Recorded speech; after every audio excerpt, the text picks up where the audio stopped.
Assalamualaikum warahmatullahi wabarakatuh. Perkenalkan, nama saya Haryostu Nugroho dari kelas 11 IPS 3 nomor absen 13.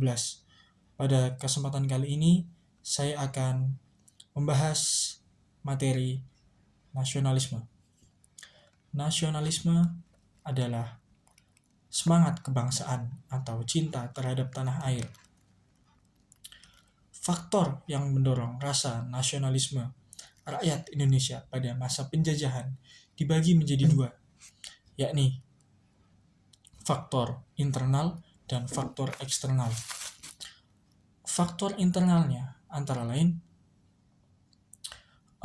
masyarakat Indonesia mengingat masa lalu mereka sebelum, atau masyarakat Indonesia mengingat masa kejayaan mereka sebelum dijajah oleh Belanda dan penjajah lain. Yang kedua, adanya diskriminasi rasial. Lalu yang ketiga, munculnya golongan terpelajar yang ada di Indonesia. Lalu yang kedua adalah faktor eksternal. Faktor eksternalnya adalah kemenangan Jepang terhadap Rusia pada tahun 1904 sampai 1905. Lalu yang kedua, adanya kebangkitan nasional negara-negara di Asia dan Afrika. Dan yang ketiga, masuknya paham-paham baru seperti nasionalisme, demokrasi, dan liberalisme.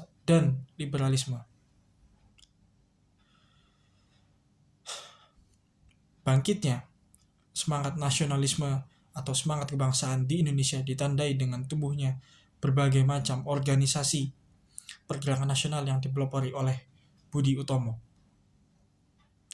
Budi Utomo dianggap sebagai pelopor semangat nasionalisme, sehingga tanggal kelahirannya diperingati sebagai Hari Kebangkitan Nasional.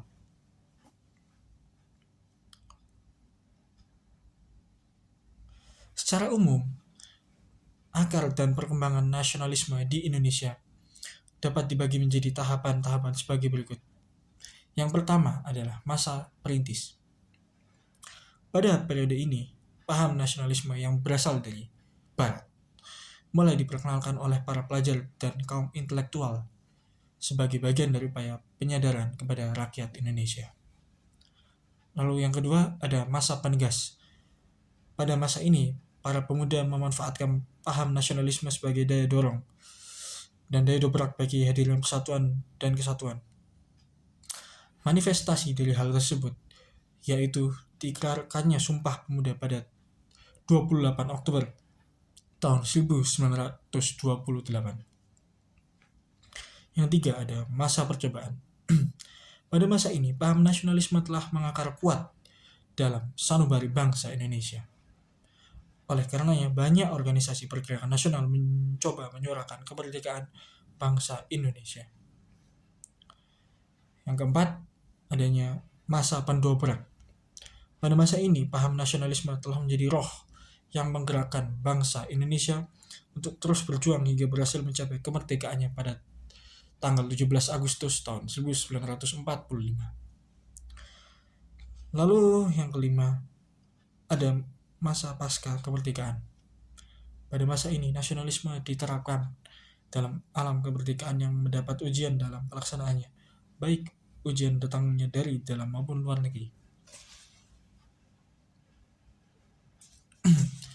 Demokrasi dapat diartikan sebagai pemerintahan dari rakyat, oleh rakyat, dan untuk rakyat.